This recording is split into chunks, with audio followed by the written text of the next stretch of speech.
জেগে থাকতে হবে। একটু মাউথ পিসটা একটু ছেড়ে দিয়েছি যাতে কি আমরা ঘুরিয়ে গেলে আবার থাকতে হবে ময়দানে। দেখেন খেলোয়াড়টি অধিবাক্য সাহেব বর্তমান থেকে যুবায় 1985 সেই গোলদাতা জিয়াউর রহমান সাথীয় দলের পক্ষে একমাত্র গোলদাতা।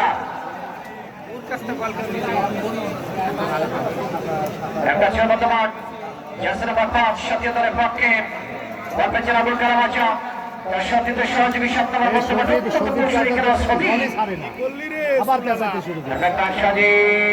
সাথে এখন ভালো পিছন থেকে ভ্যান গাড়িটাকে ধাক্কা মারল টেম্পু।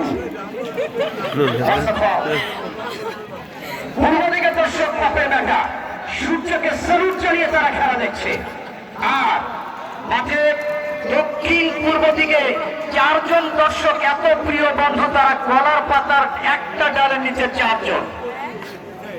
একটা কলার পাতার ডালের নিচে 4 জন বন্ধু একসঙ্গে মিলে আমরা এটাকে ছাতা বানিয়ে খেলা দেখছি।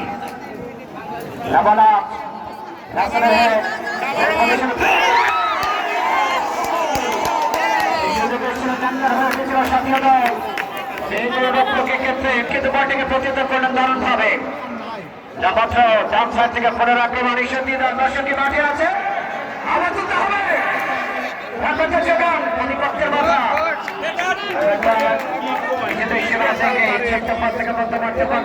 একমাত্র গোলদাতা জিয়াউর রহমান। প্রতিপক্ষের বাধা এক কাছ থেকে বল পেয়েছেন তার সাথে খেলোয়াড়। আবার সেই ঈশ্বরদী দলের গোলদাতা 13 নম্বর জার্সির বসকে ছিলেন দলের পক্ষে যাত্রারীতি এখানে ছিলেন